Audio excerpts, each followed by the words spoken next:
Friends ये है हमारा प्रैक्टिस सेट 1.3 का क्वेश्चन नंबर 3.5। देखो क्वेश्चन में क्या बोला है, solve the following equation using Cramer's rule. मतलब यहाँ पे हमको क्रैमर्स रूल को मेथड को सॉल्व करना है ताकि क्रैमर्स रूल मेथड का यूज़ करके साइमल्टेनियस इक्वेशन को सॉल्व करना है और एक्स और वाई की वैल्यू निकालना है। बहुत सिंपल मेथड है। सबसे पहले आपका ध्यान आना चाहिए दोनों इक्वेशन पे और ये देखना चाहिए कि दोनों इक्वेशन जनरल फॉर्म में है या नहीं है। अगर आप देखोगे यहाँ पर तो ये जनरल फॉर्म में। अब आप बोलोगे जनरल फॉर्म में कैसे है, मैं आपको बता रहा हूँ। दोनों वेरिएबल वाली चीज़ m और n लेफ्ट साइड है और जो नंबर वाली चीज़ है सिर्फ नंबर कांस्टेंट जिसको बोलते हैं वो राइट साइड है। दोनों इक्वेशन में वही चीज़ है तो इसको बोलते हैं जनरल इक्वेशन। किसका? लीनियर इक्वेशन टू वेरिएबल का। जब जनरल इक्वेशन है तो आपको सबसे पहले निकालना है डी। सबसे पहले क्या निकालोगे? डी। और डी के लिए डिटर्मिनेंट्स बनाना है। अब यहाँ पर पहला वेरिएबल आपका दोनों m है और दूसरा वेरिएबल क्या है? n है। तो आप यहाँ लिखो m, यहाँ लिखो n। यहाँ पर m के कौन कोएफिशिएंट आएंगे? यहाँ पर n के कोएफिशिएंट आएंगे। अब आप यहाँ पर ऊपर देखो, m के साथ यहाँ पर ऊपर 4 है और यहाँ 3 है तो आप लिखो 4 3। ठीक है। यहाँ n के कोएफिशिएंट देखो, n के साथ 6 है, n के साथ 2 है। यहाँ लिखो 6 और यहाँ लिखो 2। तो ये आपका बन गया d। अब बारी इसको सॉल्व करने की। इसको सॉल्व कैसे करोगे? सबसे पहले इन दोनों को मल्टीप्लाई करो। 4 को 2 के साथ मैं मल्टीप्लाई कर दूंगा एक ब्रैकेट में। ठीक है। अब माइनस लगाऊंगा, फिर दूसरी ब्रैकेट लूंगा और इन दोनों को मल्टीप्लाई करूंगा 6 को 3 के साथ। कुछ भी नहीं, एकदम सिंपल कंसेप्ट है। सबसे पहले मल्टीप्लाई करो, 4 2 जा 8, फिर माइनस 6 3 जा 18।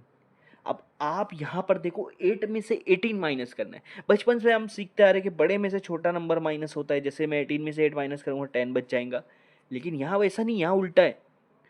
तो कोई कोई कोई प्रॉब्लम नहीं। यहाँ क्या करना है आपको, जैसे हम बचपन में करते थे बड़े में से छोटा, यहाँ भी बड़े में से छोटा माइनस कर दो, क्या आंसर आएगा? 10। लेकिन फिर उसके बाद आपको देखना है कि बड़ा नंबर उसकी साइन क्या है? माइनस, तो आपका आंसर माइनस में आ जाएगा। अगर अगर 18 माइनस 8 रहता तो आंसर प्लस में आता। 8 माइनस 18 है तो माइनस में आएगा। बस इतना ही फर्क है। तो डी की वैल्यू मिल गई -10। समझ में आया? समझ में आया कि नहीं?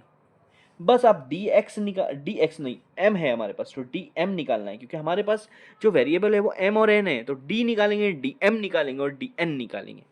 अब डी एम कैसे निकालते हैं? आपको डी में देखना है। डी में जो दो कॉलम, एक एम का कॉलम और एक एन का कॉलम है, हम निकाल क्या रहे हैं? D M. तो एम का कॉलम नहीं लिखना है, एन का कॉलम वैसा का वैसा लिखना है। 6 2 ऐसा का वैसा नीचे उतार दिया।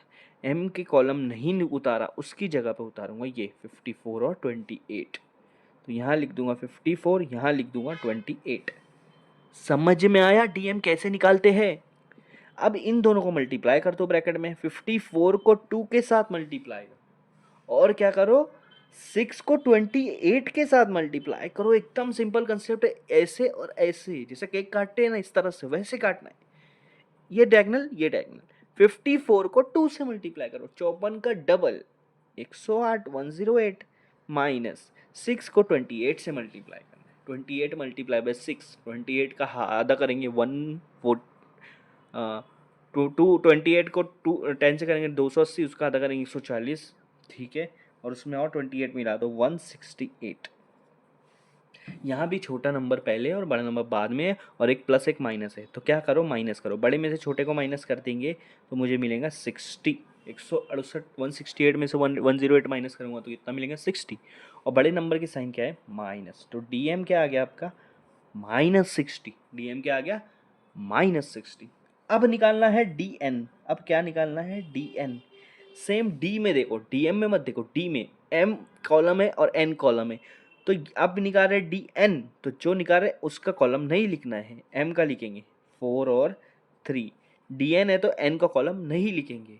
एन के कॉलम की जगह क्या लिखेंगे? ये दोनों कांस्टेंट 54 और 28। अब क्या करना है? सेम 4 और 28 को मल्टीप्लाई, फिर माइनस दूसरी ब्रैकेट में 54 और 3 को मल्टीप्लाई कर दो। इतना सिंपल है। कोई कोई कोई प्रॉब्लम नहीं, इतना इजी है ये मैथ। समझ में आ रहा है? 28 को अगर मैं 4 से मल्टीप्लाई करूँगा, 28 का डबल 56, उसका डबल 112, 112। कितना सिंपल है। 54 को 3 से मल्टीप्लाई करूँगा, 54 मतलब 50 और 4, 50 को 3 से करूँगा तो 150 हो जाएगा, 4 को 3 से करूँगा तो 12, 150 और 12 162। इतना हो जाएगा 162। यहाँ भी छोटे नंबर में से बड़े नंबर को माइनस करना है, तो बड़े में से छोटे को पहले माइनस करो, मिलेगा 50 और बड़े की साइन लगा दो माइनस, तो मिल गया dn is equal to -50। dn is equal to क्या मिल गया? -50। d मिल गया, dm मिल गया, dn मिल गया। अब निकालना है m और n, क्योंकि वेरिएबल हमारे m और n है, x और y रहते तो x और y निकालते, यहाँ पर वेरिएबल है m और n, तो हमको m की वैल्यू निकालना है और n की वैल्यू निकालना है। ठीक है, याद रखो -10, -60, -50, तीनों वैल्यू निकल गए। अब m निकालना है, सिंपल सा कंसेप्ट है, dm ऊपर लिखो और d नीचे लिखो। dm की वैल्यू है आपके पास -60, d की वैल्यू है आपके पास -10। ये माइनस और माइनस कैंसिल हो जाएगा, 60/10 0 0 कैंसिल, तो आपके पास बचेगा 6/1, जिसको हम लिखेंगे 6। तो m की वैल्यू हो जाएंगी 6, क्योंकि डिवाइड में अगर 1 रहता तो नहीं भी लिखते चलता, ऊपर अगर 1 है तो लिखना ज़रूरी होता है। n की वैल्यू है dn/d, ये फॉर्मूला n का, तो dn आपके पास है -50 और d आपके पास है -10, ये माइनस और ये माइनस कैंसिल, 0 0 कैंसिल, तो आपके पास बचेगा 5/1, जिसको हम लोग बोलेंगे 5। तो n की वैल्यू आ गई 5, m की वैल्यू आ गई 6 और n की वैल्यू आ गई 5। ये आपका क्वेश्चन सॉल्व हो गया।